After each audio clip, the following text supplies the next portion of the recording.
수동적인 사람은 결국엔 도태되기 마련입니다. 저와 생각의 방향성이 맞는, 같이 성장하길 바라는, 이거보다 더 나은 업장을 설계할 수 있겠다라는 야심을 가지고 본인의 직업에 대한 소명의식이 있는 분들인 것 같아요. 안녕하세요, 대표님. 네, 안녕하세요. 채널에 오랜만에 영상을 올리는 건데 처음 보시는 분들을 위해서 간단하게 자기소개 부탁드려요. 네, 저는 대학에서 법학을 가르치고 있는 교수이자 7년차 스타트업과 카페 사업, 스테이 사업을 하고 있는 법학자 훈훈이라고 합니다. 사업을 많이 하고 계신 것 같은데 정확히 어떤 사업을 하고 계신지 설명해 주실 수 있나요? 처음에 창업을 했던 거는 교육 스타트업 사업이었고요. 젊은 부자들이라는 재테크 커뮤니티를 운영을 하면서 블로그, 경매, 주식과 같은 직장인들도 쉽게 접근할 수 있는 교육을 했었던 것 같고, 현재 운영하고 있는 모드린 베이커리 같은 경우는 3개 지점을 운영을 하면서 약 50명의 직원, 500명 정도의 알바를 고용했었던 경험이 있습니다. 제 나이에 비해서는 많은 사람들을 경험을 해봤다고 생각을 하고 거기에 대해서 매번 고민을 하고 있기 때문에 이 영상은 인간관계라든지 취업을 준비하는 분들에게 도움이 되지 않을까 생각합니다. 직원을 굉장히 많이 만나셨는데 직원을 결정하실 때 이 사람한테는 일을 믿고 맡길 수 있겠다라는 기준이 있었나요? 알바몬이라든지 알바천국, 잡코리아, 최근에는 당근마켓, 이렇게 주로 4개 플랫폼으로 구인을 하고 있는데, 일반적으로 지원을 하게 되면 이력이나 경력 같은 것들이 좀 있겠죠. 그런 전문성 같은 것들을 기본적으로 좀 보는 편이고요. 이직률이 굉장히 높다던가 단기적으로만 일을 했다던가 개인 사정이 있을 수는 있겠지만 이직의 경험이 단기적으로 반복된다라는 것들은 그분의 끈기와도 관련될 수 있기 때문에 그런 사람들은 피하는 편이고요. 최근에 또 실업수당에 대한 이슈들도 좀 발생하고 있는데 1년 단위로만 직장을 옮기는 분들도 있습니다. 이런 것들은 제가 사전 인터뷰를 통해서 좀 걸러내는 편이고요. 반대로 제가 신뢰를 좀 느끼는 분들은 오랜 기간 동안 전문성을 축적해온 분들, 또는 알바생 같은 경우는 전문성보다는 인성이라든지 책임감을 좀 더 보고 있기 때문에 인근에 거주하면서 대학을 다니고 있으면 본인의 신원을 밝히는 거기 때문에 잘못된 행동은 하기 어려운 구조라고 보고 있습니다. 한마디로 정리해보면 짧은 인터뷰를 통해서 그 사람의 인상이라든지 이런 걸로 신뢰성을 판단하기보단 이력, 경력 또는 재학 중인 학교와 같은 객관적인 데이터를 중심으로 일정 부분 걸릴 수 있는 저만의 원칙을 만들어서 그렇게 실행하고 있고, 그러다 보니까 실제로 좋은 인재들을 많이 만났고 지금 현재 저희 카페에서도 2년 이상 일하고 있는 건대생들도 있습니다. 그럼 대표님께서 서류를 보거나 면접을 진행하시면서 이 사람은 꼭 뽑아야겠다라고 느낀 때가 있었나요?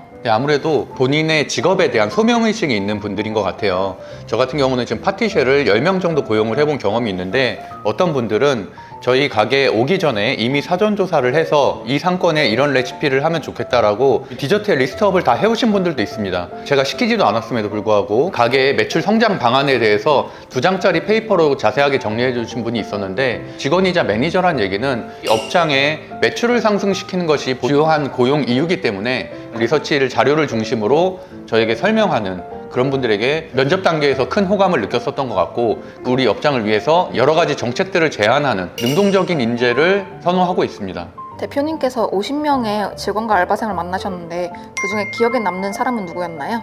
우선 첫 번째로 직원분들 중에서는 여러분들이 있었겠지만 현재 지금 일하고 계신 파티셔님이 가장 기억에 남는 것 같고, 이 파티셔님 같은 경우는 개인 사업을 하신 유일한 분이거든요. 유명한 제과학교 출신도 있었고 호텔 출신도 있었고 많은 경력자들이 있었음에도 불구하고 이 파티셔님 같은 경우는 개인 사업을 한 경험이 있었기 때문에 바라보는 인사이트가 넓다는 생각이 들거든요. 우리 가게의 매출을 많이 올리고도 있고 본인이 자영업자 입장이었기 때문에 원가 계산을 신경 써서 하시더라고요. 거기에 맞춰서 재료를 바꾸기도 하고, 오너가 지시하지 않아도 스스로 직원의 입장에서 여기 영업이익률이 좀 낮은 편인데 이것을 올리기 위해서 어떤 수단을 할지를 고민하고서 저한테 말해준 거기 때문에 기억에 남는 직원이라고 할 수 있을 것 같습니다. 직원은 그렇다 쳐도 알바생은 가볍게 오는 경우가 많잖아요. 그 중에서는 기억에 남는 알바생이 있었나요? 최근에 유튜브 쇼츠 같은 거 보면 알바생이 갑이다, 정말 알바생들 관리하기가 힘들다는 식으로 말을 하는데 그 말도 맞는 것 같아요. 알바생들은 단기적으로 일하거나 좀 쉽게 생각하는 경우도 많잖아요. 특히나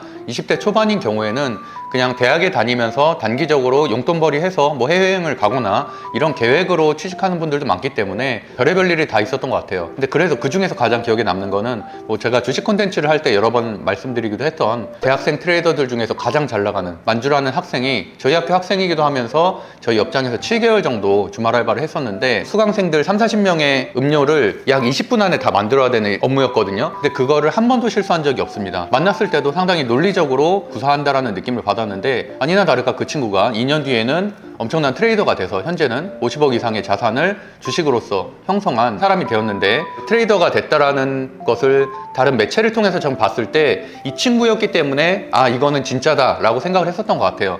만약에 저희 업장에서 일을 하면서 평상시에도 나태하거나 실수도 많고 냉철하지 않은 모습을 보였는데 그 사람이 갑자기 트레이더가 됐다? 만약에 이런 소식을 접했다면 저는 그 사람은 사기꾼일 수도 있다 라고 생각을 했을 것 같아요. 이렇게 좋은 직원과 알바생을 만나려면은 신뢰가 중요할 것 같은데 사장 입장에서 직원과의 신뢰는 어떻게 형성하고 계신가요? 제가 지금 7년차 자영업자잖아요. 약 550명의 사람들을 경험을 하면서 느낀 부분인데, 예전에는 제가 격려를 해주고 리더로서의 목표를 제시하고 이런 것들도 중요하다고 생각을 했는데, 지금 내리는 결론은 금융치료가 가장 중요하다고 보고 있습니다. 결국에는 높은 급여를 책정을 해서 좋은 인재들을 처음부터 지원할 수 있게끔 구조를 만들어주고, 저희 베이커리 카페를 예를 들어보면 건대점, 금산점, 대전점 모두 다 그 지역에서 가장 높은 시급을 주고 있습니다. 금산점과 같은 경우는 시급 15,000원을 주고 있고요. 건대점과 같은 경우는 모든 알바생들 13,000원씩 주고 있어요. 이런 업장은 저희밖에 없거든요. 카페들은 대부분 다 최저시급밖에 주지 않는데, 확실히 최저시급을 2,000원, 3,000원을 더 올리게 되면 지원자들도 평상시보다 거의 10배 이상 늘어나고 그 안에서도 경력자들이 많이 생기기 때문에 인터뷰를 보기도 편하고 좋은 인재를 뽑을 가능성이 상당히 높습니다. 저는 그런 식으로 충분한 급여를 책정을 해주고, 아르바이트생임에도 불구하고 메뉴 개발을 하고 싶다던가 직원으로서 새로운 가이드라인을 만들고 싶을 때 거의 대부분 다 찬성을 하고 있거든요. 그런 식으로 급여와 자율성 이 두 가지 측면을 만족시켜 주니까 좋은 인재를 만날 수 있었습니다. 20대 청년들에게 꼭 전해주고 싶은 일하면서 지켜야 하는 태도가 있을까요? 제가 만약 20대로 돌아간다면 사장의 입장에서 한번 생각을 해볼 것 같아요. 아무리 맛있는 디저트, 아무리 맛있는 빵을 만들어도 결국에 팔리지 않으면 아무 소용이 없는 거거든요. 그 업장에 소속돼 있으면서 매출을 증가시킬 수 있는, 또는 고객의 서비스를 향상시킬 수 있는 그런 수단들을 고민해서 사장에게 제의를 할 것 같고, 수동적인 사람은 결국엔 도태되기 마련입니다. 왜냐하면 대체될 수 있기 때문이에요. 근데 반대로 아르바이트생임에도 불구하고 적극적인 의견을 내면서 이 업장의 리더처럼 행동을 한다? 그렇다면 분명히 사장의 눈에 띄게 될 것이고 그만한 충분한 성과급을 받을 수 있을 것이라고 보고 있습니다. 제가 가장 좋아하는 말 중에 하나가, 협상이라는 거는 대체 불가능한 능력을 가질 때만 하는 거다라는 말이에요. 제가 최근에 여러 명의 직원들을 경험을 하면서 직원을 해고하기도 하고 새로운 직원을 뽑기도 하면서 제 기준점이 됐던 말이거든요. 본인이 대체 불가능한 능력을 가지고 있다면 제가 그분을 잡기 위해서 어떻게든 더 성과급을 주거나 노력을 하겠죠. 하다못해 감정적으로도 부탁을 하겠죠. 그런 능력이 없음에도 불구하고 마치 본인이 뭐라도 되냐는 듯 약간 자기 객관화가 안 된 직원들도 분명히 있거든요. 그런 분들은 당연히 해고를 했습니다. 그럼 대표님께서 앞으로 만나고 싶은 동료는 어떤 사람일까요? 이런 질문도 많이 하더라고요. 인성이 중요하냐, 능력이 중요하냐 라는 말들도 하는데, 저는 예전에는 사실 인성이었거든요. 근데 지금은 기본값은 해야 된다라는 생각을 합니다. 인성이 좋은 분들을 잘 가르쳐서 성장시키는 케이스도 있지만, 소규모의 자영업자 같은 경우는 그럴 만한 시간도 없고 데스밸리를 겪을 만한 자금도 존재하지 않는 경우가 많아요. 그렇기 때문에 기본적으로는 책임감이 있고 능력이 있는 사람들을 우선 선발을 해서 업장의 규모를 안정적으로 가져가는 게 상당히 중요하다고 생각을 하고 있고, 여기에서도 저는 제가 가진 비전들을 제시를 하면서 대우는 업계 최고 대우로 해주고, 말 그대로 직원 복지겠죠. 이런 것들을 좀 챙겨주다 보면 능력도 가지고 있으면서 저와 생각의 방향성이 맞는, 같이 성장하길 바라는, 예를 들어서 1943의 최혜성 대표 같은 경우도 아르바이트생에서 시작을 해서 결국에는 공동 오너가 돼 있잖아요. 나는 파트타임이니까 파트타임 정도의 일을 한다가 아닌, 언젠가 이 업장의 대표가 돼 있을 수도 있고 이거보다 더 나은 업장을 설계할 수 있겠다라는 야심을 가지고 거기에만큼 적극성을 갖고서 임한다면 당연히 기업을 같이 성장시킬 수 있는 직원들을 만나야지만 저도 성장을 하고 그분들도 역시나 성장을 할 수 있다고 생각하기 때문에, 앞으로 같이 일할 분들은 수동적이지 않은, 주어진 일만 해내는 것이 아닌 그 이상으로 뭔가 제안을 하고 도전을 하는 성취지향적인 사람을 만나고 싶습니다. 마지막으로 영상을 보시는 구독자분들에게 꼭 전하고 싶은 한마디 있을까요? 업장을 7년간 운영하면서 많은 경험이 있을 수도 있겠지만, 그 앞서서도 5,000명이 넘는 커뮤니티를 운영하기도 했었고, 대학원에서 총학생회장도 하기도 했었고,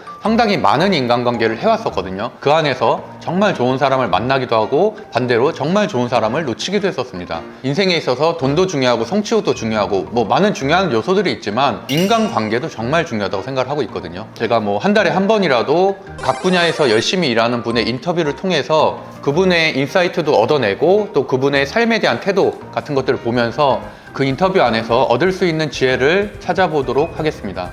감사합니다.